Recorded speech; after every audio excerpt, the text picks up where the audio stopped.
और अपने सर्किट काफ़ी सेल हो रहा है इस टाइम पे।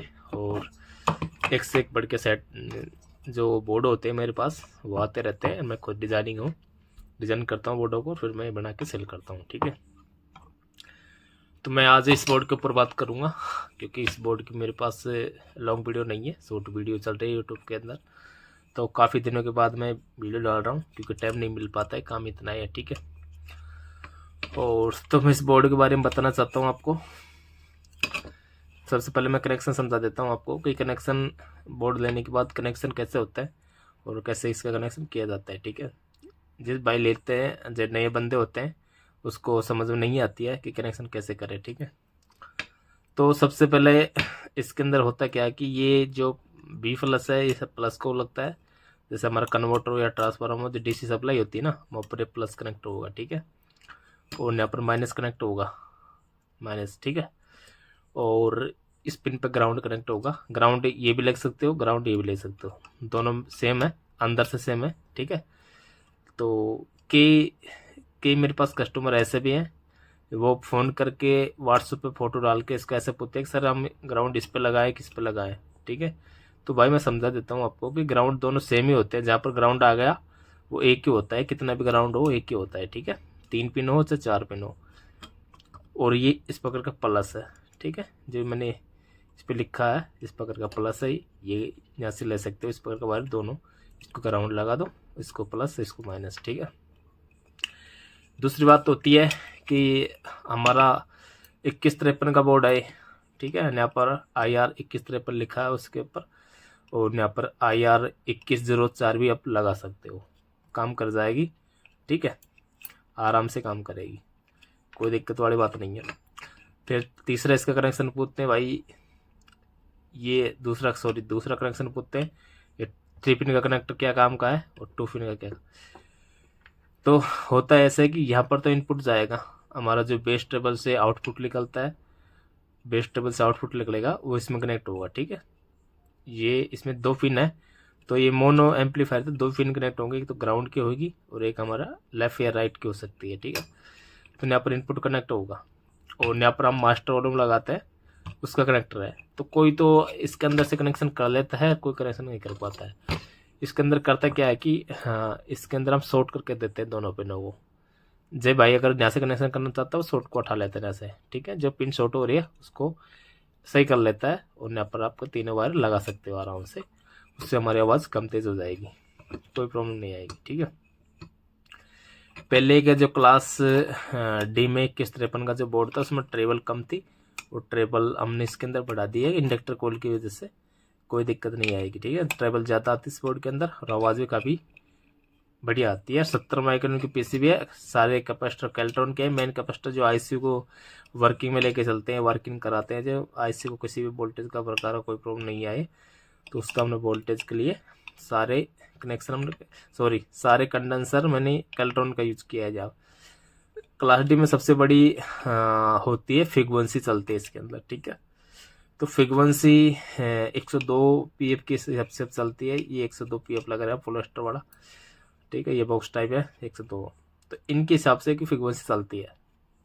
ठीक है, तो मैं रिकमेंड करूँगा कि ये पीएफ वगैरह होते हैं ना, आप ओरिजिनल यूज करना, लोकल मत करना, क्योंकि ये पीएफ है ना, जैसे छोटे कैपेसिटर होते हैं जो पीएफ होते हैं उनकी वैल्यू कम तेज होती रहती है, किसी में ज़्यादा होती है किसी में कम होती है। आप ऐसे पता नहीं लगेगा, आप डीएसओ पे या एलसीआर मीटर से आप चेक करोगे आपको पता लग जाएगा। ठीक है, तो किसी भी क्लास डी अगर बढ़ाते हो बोर्ड तो आप ओरिजिनली पीएफ यूज करना। ठीक है, कैपेसिटर नॉन पोलर कैपेसिटर बोलते हैं इसको, ओरिजिनली यूज करना है आपको। और इंडक्टर कोल के ऊपर डिपेंड करता है इसकी सारी आवाज़। ठीक है, इसकी कैसी आवाज़ आएगी, बेस ज़्यादा आएगी, मिड ज़्यादा आएगी, ट्रेबल ज़्यादा आएगी, स्कोर के ऊपर डिपेंड करता है। ठीक है, हमारा बोर्ड जाते ही कॉफ़ी हो जाता है। ठीक है, काफ़ी जगह कॉफ़ी हो चुका है बोर्डों को, कोलकाता में कॉफ़ी हो रहा है, दिल्ली में भी कॉफ़ी हो जाता है, गुजरात की साइड भी होता है। लेकिन और आईसीयू का वगैरह सबका नंबर हम देते हैं लिखे हुआ, 71 है, TL01 IC है ये वाली। ठीक है, और ये LM311 है, ये 2153 है। लेकिन हम कोर का नंबर होता है ना, कोर का नंबर जो मिटा के देते हैं, मेन चीज़ होती है कोर। अगर कोर की तरफ मैचिंग नहीं बैठ पाएगी तो हमारे जैसे बोर्ड के अंदर जो आवाज़ आती है ना, वो आवाज़ नहीं मिलेगी आपको, ठीक है। हम कोर अलग यूज़ करते हैं, जो अलग कंपनी का होता है, और इसका कॉफ़ी हो जाएगा, बोर्ड सेम कॉफ़ी हो जाएगा, लेकिन हमारे जैसे आवाज़ आपको नहीं दे पाएगा।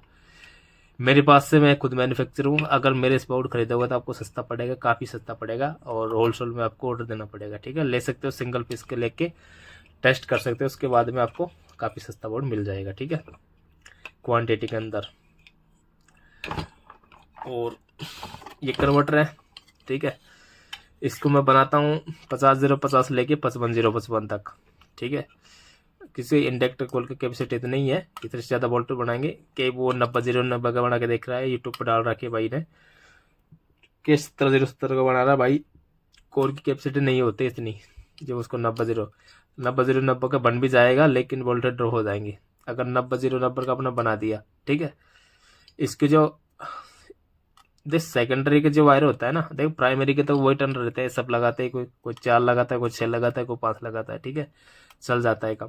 पर जो आउटर जो सेकेंडरी वाइंडिंग होती है, उसकी लेंथ, वायर की लेंथ बहुत बड़ी हो जाती है, मतलब ज़्यादा वोल्टेज के लिए हम लेंथ बढ़ाते हैं ना, तो इसकी ज़्यादा लेंथ हो जाती है, और उसकी वजह से वोल्टेज ड्रॉप मारने लग जाते हैं, ठीक है। तो 50 वोल्ट या 55 वोल्ट से ज़्यादा मैंने बना के देखा है सबका, 100 वोल्ट का बना दो, 150 वोल्ट का बन जाएगा, लेकिन इसके वोल्टेज ड्रॉप हो जाएंगे, जो एम्पलीफायर का पंच पड़ेगा, कब वोल्टेज डाउन हो जाएंगे इसके, ठीक है। इसलिए हम ज़्यादा वोल्ट का नहीं बना रहे। हाँ, दूसरा कन्वर्टर मेरे पास आ सकता है, क्योंकि इस पर अभी काम चल रहा है, क्योंकि डीसी में भी ज़्यादा काम करता हूँ, तो उसके वोल्ट हम उसके हिसाब से बनाएंगे। हो सकता है कि 50-70 का तो नहीं बनेगा, 65 या 60 वोल्ट के आसपास मैं बना दूंगा 20 एम्पीयर के अंदर, ठीक है। 63 mm कोर के अंदर बनेगा, और 63 mm मैं कोर दिखा देता हूँ आपको, ये रही, ठीक है।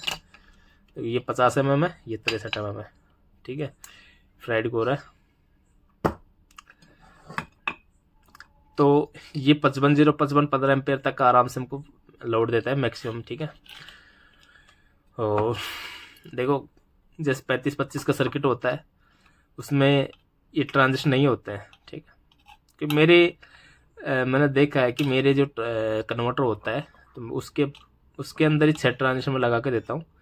तो एक ट्रांजिस्टर 12 वाट का होता है, ठीक है, एक ट्रांजिस्टर 12 वाट का होता है, और BD 140 या 39 दोनों का पेयर होता है, ठीक है। तो मैं आपको समझा देता हूँ कि इसका लगाने का कारण क्या होता है, ठीक है, अच्छे तरीके से समझना। ये आपका एम्पलीफायर बनाते हो तो आपके लिए बहुत ही काम देने वाली चीज़ है। इसका 3 MOSFET है जो पैरेलल में लग रहा है, ठीक है। तो इसके हमारे जो आउटपुट निकलती है, जो हमारे गेट पर जाती है, इसका मान के चलो 4 वोल्टेज निकल रहा है, 4 वोल्टेज निकलता है इसके अंदर, तो हमारे MOSFET को जाएगी, ठीक है। तो MOSFET क्या करता है कि जब ये ड्राइव कराती है ना, उस टाइम पे इतना एम्पेयर की तो होती नहीं है, आईसी नॉर्मल होती है, 500 मिली एम्पेयर से चलती है, यानी आधा एम्पेयर से चलती है। तो 6 MOSFET को ड्राइव कराएगी, तो इसका जो वोल्टेज होता है ना, गेट वोल्टेज होता है, तो 4 वोल्ट लेकर 3.5 वोल्टेज या 3 वोल्टेज के आसपास हो जाता है। तो हमारा एक जो वोल्टेज, अगर गेट पर वोल्टेज कम जाएंगे तो आउटपुट के अंदर भी वोल्टेज कम ही निकालेगा। और यहाँ पर मान के चलो हमारे 50 वोल्टेज के लिए हमने कोर को वाइंडिंग कर दी है, तो जब कैपेसिटर रहेगा, जब पंच पड़ेगा एम्पलीफायर का, तो वो 40 वोल्ट के आसपास आ जाएगा, ठीक है, क्योंकि वोल्टेज के यहाँ से वोल्टेज ड्रॉप हो रहा है इसलिए। तो इसके वोल्टेज कम ना पड़े इसके लिए, जैसे ये 4 वोल्टेज देगी हमारा, इस चारों को, ठीक है, चारों को 4 वोल्ट देगी, एक NPN एक PNP, मतलब एक प्लस से जुड़ी है, एक माइनस से जुड़ी है। तो जब इसको ड्राई कराएगी, 4 वोल्ट जाएगी इसके बेस के अंदर, तो इमीटर से हमको 4 वोल्टेज देगी, ठीक है। तो इसका वोल्टेज ड्रॉप नहीं होते हैं, 4 का 4 ही रहते हैं, तो इसलिए इधर भी सप्लाई ड्रॉप नहीं हो पाती है। जितने वोल्टेज के लिए हम डिज़ाइन की थी कोर को, उतना ही वोल्टेज हमारा निकलता है, ठीक है। तो इससे हम पावरफुल कन्वर्टर बोल सकते हैं। तो आपका समझ में आ गया होगी कि काम क्या है इस चीज़ों का, ठीक है। ऐसे ही इतना मेहनत करके हम लगाते हैं, इसका खर्च करते हैं, तो ऐसे ही खर्चा थोड़ी करते हैं, कुछ न कुछ इसका काम इसलिए लगाते हैं, ठीक है। तो इसके बाद आपको आराम से समझ में आ गई होगी। ये तो मेरे पास सेल होता है बोर्ड काफ़ी ज़्यादा, एक छोटा ये भी बोर्ड है, ये भी काफ़ी सेल हो रहा है, लोग बाग 20-30 40-50 से एक साथ लेते हैं फीस, ठीक है। ये छोटा बोर्ड है, 8 इंच 10 इंच के लिए काफ़ी अच्छा बोर्ड है, ठीक है, ये वाला। इस पर अगर जी 8 इंची या 10 इंची लगाते हैं उसके लिए बेस्ट है 120 मैग्नेट 90-17 दोनों मैग्नेट में आराम से चलता है ये बोर्ड। जैसे हमारा 120 मैग्नेट होगा 80 वाट के इस पर अगर हो गए आप, और 25 वाट 30 वाट का हो गया, 50 वाट 80 वाट तक आराम से चला सकता है। दो स्पीकर लगा दो इसके ऊपर, ठीक है। 2 ओम सपोर्ट है, 4 ओम के 2 स्पीकर लगा सकते हो उसको, 2 ओम तक आप इस पर लोड दे सकते हो आराम से, कोई दिक्कत नहीं आएगी, ठीक है। फिर हमारा एक बोर्ड ये आता है 2153 का, ये भी काफ़ी छोटा बोर्ड है, बिल्कुल छोटा सा, ये भी ले सकते हो काफ़ी चीप प्राइस के अंदर। इसकी और इसकी प्राइस के अंदर 50 रुपये के अंदर आएगा बोर्ड, ठीक है। और मेरे पास एक बोर्ड ये है, डेक्सा की तरह है, ठीक है। काफ़ी अच्छा बोर्ड है, वार्निंग देख सकते हो काफ़ी अच्छी वार्निंग है। 47-63 रुपये का फर्स्ट लग रहा है, ठीक है। इसके अंदर मगर फ्यूज भी इसके अंदर, इसका वोल्टेज कम होता है इसलिए मैंने BD 140-39 इसमें ऐड नहीं की है, 2 ही लग रही है, जो यानी PNP ट्रांजिस्टर जो IC को माइनस वोल्ट देता है गेट के ऊपर, जैसे IC स्टार्ट सही होती है, ठीक है। और एक सेक्शन के अंदर 10 ट्रांजिस्टर है, आप गुन सकते हो, 1 2 3 4 5 6 7 8 9 10 11 ट्रांजिस्टर है एक सेक्शन के अंदर, ठीक है। बहुत अच्छी क्वालिटी है, बाइसिंग वोल्टेज 0 है इसकी, मतलब बाइसिंग है 0.6 है, और जो हमारा DC वोल्ट आता है इस पर लाइन पर 0 है, ठीक है। एक भी पॉइंट नहीं आएगा, DC वोल्ट दिख आएगा। ये बिल्कुल भी गर्म नहीं होता है, मतलब गर्म तो होता है पर उतना गर्म नहीं होता है जितना होना चाहिए, ठीक है।